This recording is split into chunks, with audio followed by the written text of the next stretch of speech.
Sonia Klaus and I have worked together several times now, and we work very closely together, trying to create in 3 dimensions an image that really has in mind. And the set decoration is essentially, the core of the art direction. It isn't easy finding the locations, it's not. And that is something that Arthur is really, really good at. Likewise, Ridley is very good at it. And for me, as a set decorator, that helps tremendously, the fact that they've completely taken on board the look and the feel of the film by choosing the right locations in the first instance, and so therefore you get it. There was a large graphic job to do to try and transform Morocco into diverse Middle Eastern countries, because Morocco has as a second language, carrying over from the colonial era, French, whereas most of the rest would have been Arabic and English. So we had to employ the services of a local calligrapher, and also I brought a calligrapher from England, and then we had to find the right people to change the Arabic graphics that we had into the correct Arabic. So there's a lot of signage, because Ridley prefers to work in the street, on location, doing very wide shots. And for a very small scene, we might have been dealing with 3 or 4 blocks of background signage, just for a scene of someone crossing a street. And we try to get it to blend in as much as possible, and people seem to accept it as part of the street life. But the beauty of Morocco is that it does vary quite a lot. For example, if you're in Salé, was one of the locations that we used, that's very different to the main streets of Rabat, which are very deco. It wasn't easy finding anything in Morocco. I did have to buy a lot in England, and I had to send a lot of stuff out from England. In fact, I did the bulk of the buying in England. If anyone was traveling at all, it didn't matter whether it was an actor, producer, or the runner. It'd be like, you will be bringing 6 suitcases back with you of stuff. And it was the same for the wardrobe. They did the same thing, because, the facilities in Morocco are not fantastic in that respect. I think it was extremely advantageous to have worked in Morocco before. I knew the Moroccan people and how they worked as background and what they wore. And I also knew that we would have to dress in a Jordanian contemporary style, which meant very bad American clothing from the 1980s. To that end, we went to American Recycled and bought by the pound. It's probably the 3rd or 4th time that I've worked with Janty.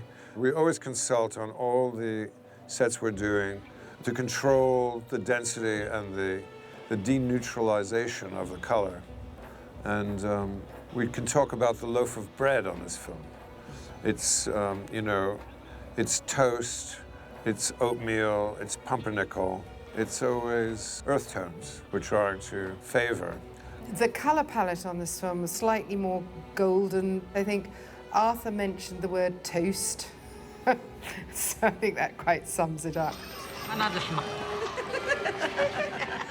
Where Leo is not my motivation comes from my shoes, he's fantastically interested, and every time we establish a new costume, he needs to know the setting, what's gone before, what goes afterwards.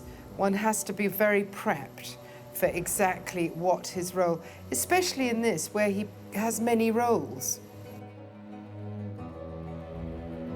Aisha was a joy to dress, and this was one thing we were very keen to get right, because the Jordanian young girls are very, very interesting, because the girls are very modest, even though their heads are covered, and their tops have long sleeves and high necks. They wear very sexy jeans and very often high heels.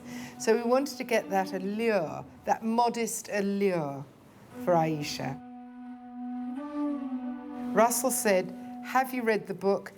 He dresses, his character, Hoffman, dresses from Target. So that's where we went from there. But we did have an enormous wardrobe for Russell. He possibly wore about 7 things throughout, which was great and gave a bit of a sort of, not dishevelled, but he doesn't really care about his wardrobe. He cares about saving the world. Harney, Mark Strong, he is quite unique. We were blessed because we met at Huntsman, one of the most wonderful establishments in Savile Row. And the manager, bless him, beetled around in what they call the hanging rooms in the basement for us and discovered the stock of a deceased person who was a billionaire and had had 300 suits made through Huntsman, of which there were 20 left there. She said, "Those were perfect. Will they fit?" I said to her, "I think they will because of the posture and the figuration of that client was very similar to Mark Strong." And we took the suits upstairs. We tried them on, a few of them on to Mr. Strong's, and it looked amazing. They not only fitted Mark Strong as if they'd been made for him, they'd been made 15 years ago, so they had that skirted and nipped-in waist flair of a Savile Row suit of that time. His persona changed when he put the suits on. There was a lot of style in them. There was a lot of drape. It's a thing about the Huntsman cut. It's the drape and the length and the structure of the jacket. That's really, really what you want to see. And we just went from there. We went with Huntsman ties, Huntsman shirts. We took it to the nth degree. Well, of course, they have loaned them to us because they're not Huntsman's property. They'll be returned at the end of the film in as good a condition.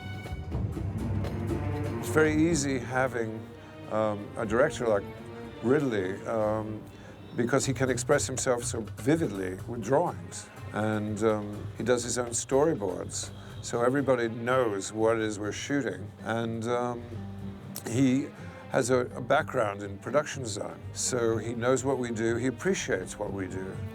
Arthur Ridley and I are very similar in our tastes, and we all get on terribly well. And so, you know, we seem to be quite a good team, and we enjoy each other's company, and we seem to have similar ideas about the script and what's needed. It makes the work more, I think, personalized.